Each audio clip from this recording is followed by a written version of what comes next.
Bonsoir à tous et à tous, bonsoir à tous les suiveurs et à tous les inconditionnels de Grégoire Omnisport doomu Gaynde Ndiaye warul tiit warul ragal. Actuellement marché des transferts yi mu ngi tàng ñu bëri ñu ngi naan joueurs yi ñii dañuy quitter ñii duñ quitter parce que y a beaucoup de mouvements en perspective du côté de Liverpool, du côté du Real Madrid et du côté du Paris Saint-Germain, parce que Paris actuellement Leonardo veut réaliser un grand coup en signant Paul Pogba.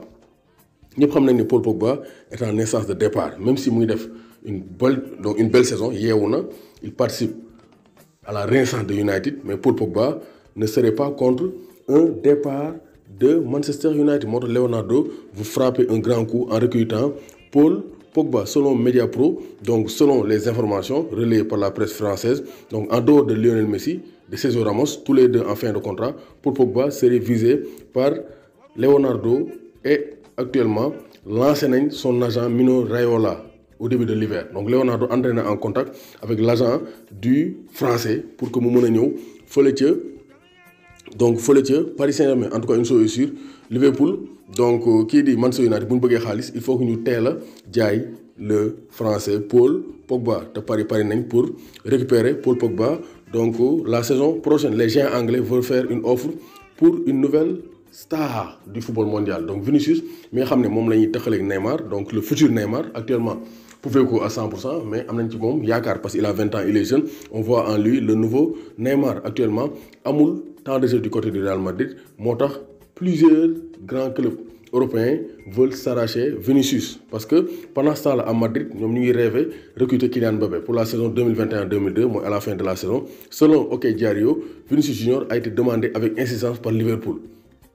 Le Liverpool actuellement day insister pour ñu jox ko Vinicius, moo tax ñu naan Sadio Mané du dem, Salah du dem. Donc loolu war nañ koo xoolaat, nañ xoolaat li ñuy wax, parce que Rafinha et Iñaki Williams, Vinicius Junior actuellement, même Ismaïla Sarr. Donc Klopp mu ngi xool ñan la mën a remplacer Sadio Mané wala Mohamed Salah en cas de départ. Donc actuellement le Brésilien de 20 ans Vinicius mu ngi xeex pour am place fële ci Real Madrid, mais pour l'instant il ne réussit pas, amagul temps de jeu fële ci Real Madrid, moo tax c'est compliqué pour lui. Donc valeur marchande am ñu ngi ko jënde woon 55 millions de dollars. Liverpool pourrait aller le chercher au cas où ñu jaay Mohamed Salah ou bien Sadio Mané. Donc ça c'est très clair. Donc Vinicius est bien visé par les Reds de Liverpool et Jürgen Klopp. Loolu aussi kenn du ko naatable. Donc une chose est sûre, ça va chauffer au niveau du mercato donc estival qui vient donc en juin ou bien juillet 2021, parce que il y aura beaucoup de mouvements. Am na joueurs yoo xam ne ils sont en perte de vitesse, yenn joueurs yoo xam ne ils n'ont plus rien à prouver,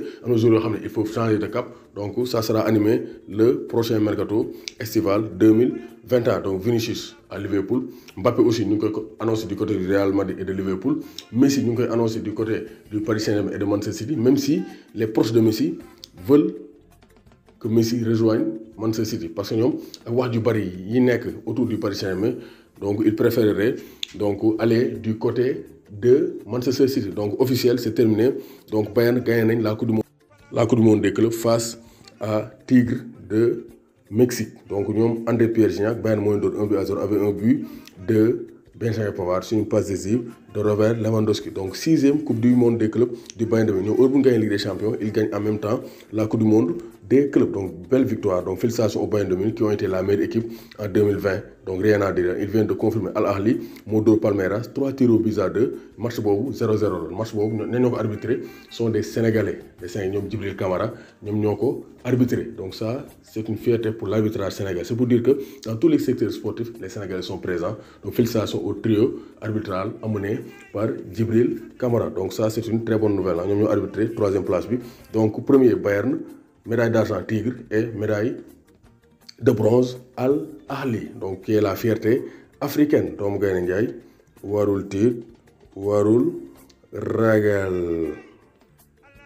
Mondial Sport, leader de l'équipementier au Sénégal, vous présente ses offres spéciales en cette fin d'année 2020. Donc déstockage, 3 blousons à 30 000 francs, 2 blousons 25 000, 1 blouson ou bien un sous-vêtement à 15 000 francs, 2 maillots floqués à 20 000 francs, sous-vêtements à 20 000 francs, livraison gratuite. Vous avez les sous-vêtements du Paris Saint-Germain, du Barça, de vos clubs préférés, maillot plus masque à 10 000 francs. Ne vous le faites pas raconter avec Mondial Sport.